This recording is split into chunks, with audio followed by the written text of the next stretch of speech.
नमस्कार दोस्तों, good vibes good life ये किताब हमें एक अलग कॉन्सेप्ट के बारे में बताती है जिसका नाम है लॉ ऑफ वाइब्रेशन। आपने लॉ ऑफ अट्रैक्शन का नाम तो सुना ही होगा, जिसमें हमें बताया गया है कि यदि आप पॉजिटिव सोचोगे तो वो चीज हमको मिल जाएगी। इस बुक में वैक्स किंग, जो इस बुक के लेखक हैं, उन्होंने ये एक्सप्लेन किया है यदि आप सिर्फ पॉजिटिव सोचोगे तो हो सकता है कि आप अपने ड्रीम के क्लोज हो, पर यदि आप इसके साथ एक्शन लोगे तो आप अपने ड्रीम को पा भी लोगे। इस बुक में ऑथर चीजों को इजी वे में लॉ ऑफ अट्रैक्शन को इम्प्रूव करके इसको लॉ ऑफ वाइब्रेशन के साथ समझाते हैं, क्योंकि ऑथर लिखते हैं कि जरूरी नहीं है कि कोई व्यक्ति किसी भी चीज को पाने के लिए हमेशा आशावादी या पॉजिटिव रहेगा। कभी ना कभी हम नेगेटिव हो ही जाते हैं। लॉ ऑफ अट्रैक्शन हमेशा पूरा हो ये जरूरी नहीं है, इसलिए ऑथर ने लॉ ऑफ वाइब्रेशन के बारे में बात की है। ये पूरी दुनिया एटम्स यानी परमाणु से मिलकर बनी है और हर एक परमाणु में थोड़ी सी वाइब्रेशन होती है। इसलिए इस दुनिया के हर पदार्थ और एनर्जी में प्रकृति के द्वारा दी गई वाइब्रेशन है। दो प्रकार के वाइब्रेशन होते हैं, हाई वाइब्रेशन और लो वाइब्रेशन। प्यार, आनंद, खुशी, मदद ये सब हाई वाइब्रेशन है, जबकि नफरत और गुस्सा ये लो वाइब्रेशन है, जो हमें प्रभावित करके हमें बुरा बना देते हैं और जिसमें हम अपने गोल या सपनों को अचीव नहीं कर पाते।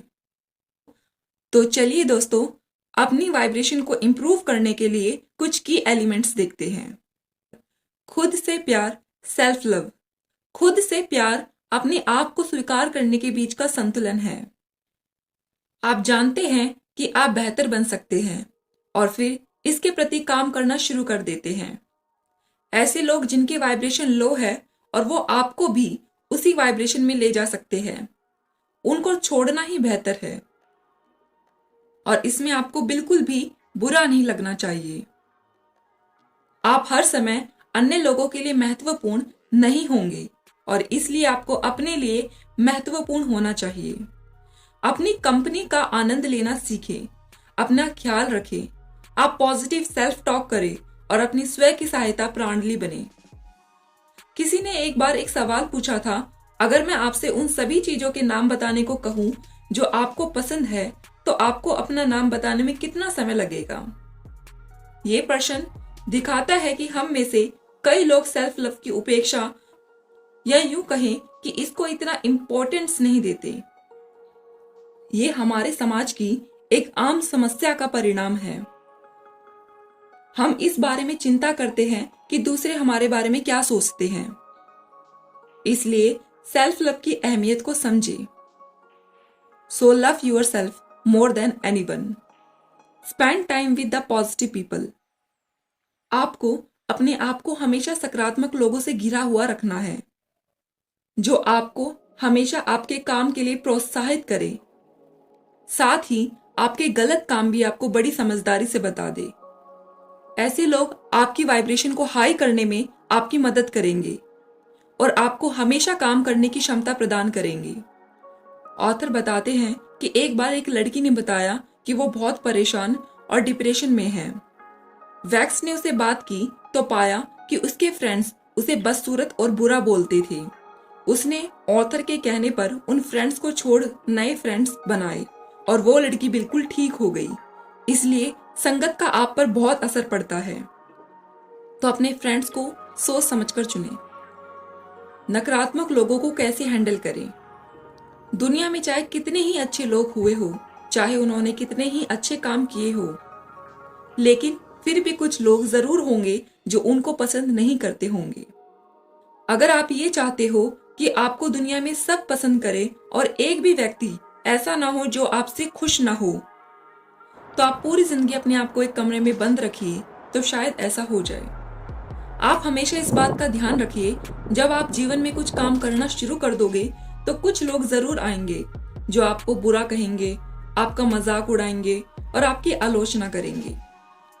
जैसे अगर आपको कोई ये कहे कि आपको गुस्सा बहुत आता है, लेकिन आपको बिल्कुल भी गुस्सा नहीं आता हो, लेकिन वो इंसान आपको बार बार कहता रहे कि नहीं, आपको गुस्सा आता है, और फिर ये साबित करने के लिए आप उस व्यक्ति से लड़ जाएं कि आपको गुस्सा नहीं आता है, तो आपको शायद गुस्सा आ जाएगा।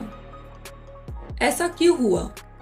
हम पहले ही पढ़ चुके हैं कि गुस्सा एक लो वाइब्रेशन फीलिंग है, और अगर आप किसी ऐसे व्यक्ति के पास अपनी बात साबित करने जाओगे तो आप भी उसी वाइब्रेशन में चले जाओगे।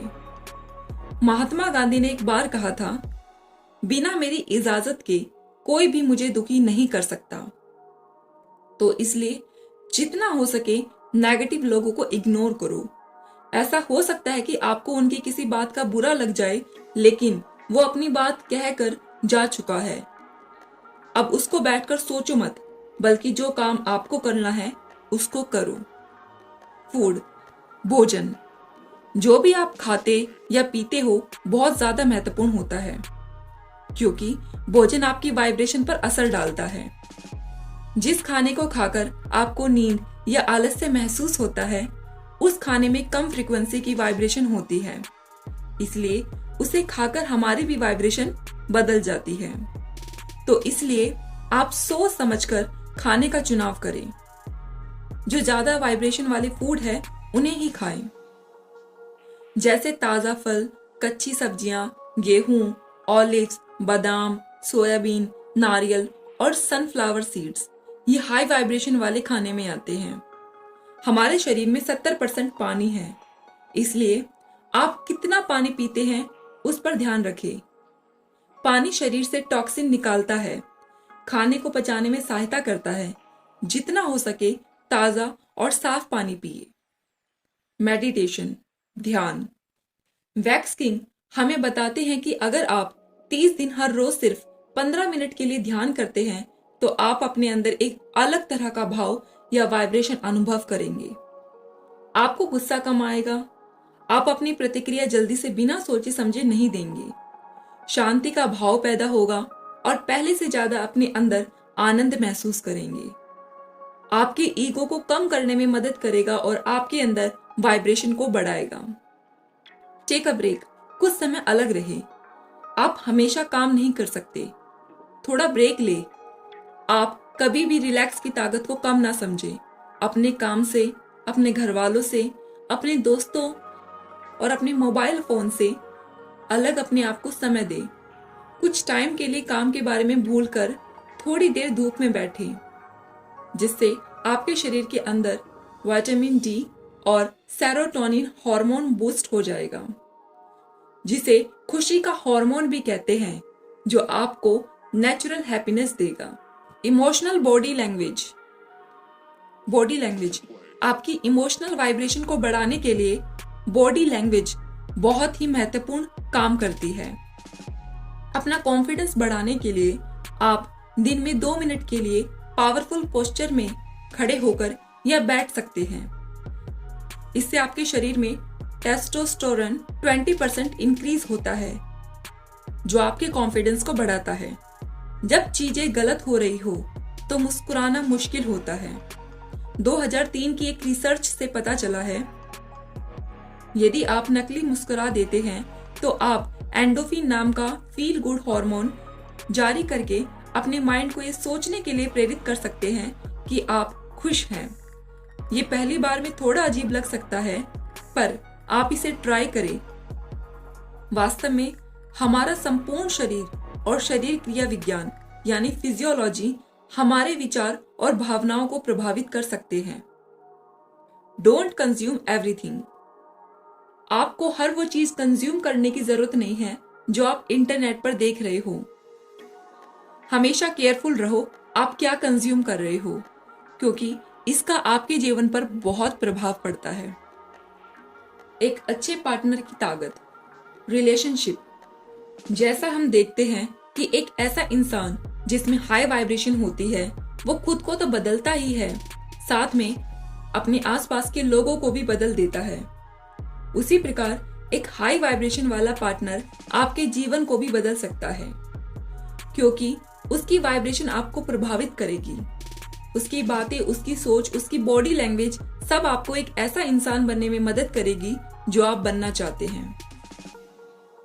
रिलेशनशिप में बहुत ज्यादा टॉक्सिक होने के बावजूद पार्टनर इस रिलेशनशिप से बाहर नहीं निकलते और ये सोचते हैं कि छोड़ने के बाद दुखी हो जाएंगे या फिर नया रिलेशनशिप शुरू करना होगा जिसमें बहुत समय लगेगा, या फिर कहे कि वही सर्कल रिपीट करने से घबराते हैं। लेकिन ये सच नहीं है। जो आपकी वाइब्रेशन को कम करता है उसको छोड़ना सबसे समझदारी भरा कदम है। हमेशा याद रखिए, जो आपके खुद के बीच में आए उसको अपने जीवन से निकाल बाहर फेंको। कई रिलेशनशिप में पार्टनर इनसिक्योरिटी की वजह से अपने को दुखी करते रहते हैं, लेकिन अपने पार्टनर को बोलते ही नहीं हैं। शायद ये सच हो भी या फिर ना हो, लेकिन आप शक और नफरत से भर जाते हो, जिससे आपका वाइब्रेशन कम हो जाता है। जो भी बात हो अपने पार्टनर से सीधा जाकर बोल सकते हो। अपने अंदर रखकर हेट और डाउट से ना भरें। अगर सच हो तो भी आपको ऐसे पार्टनर को छोड़ने में कोई भी रिग्रेट नहीं होना चाहिए।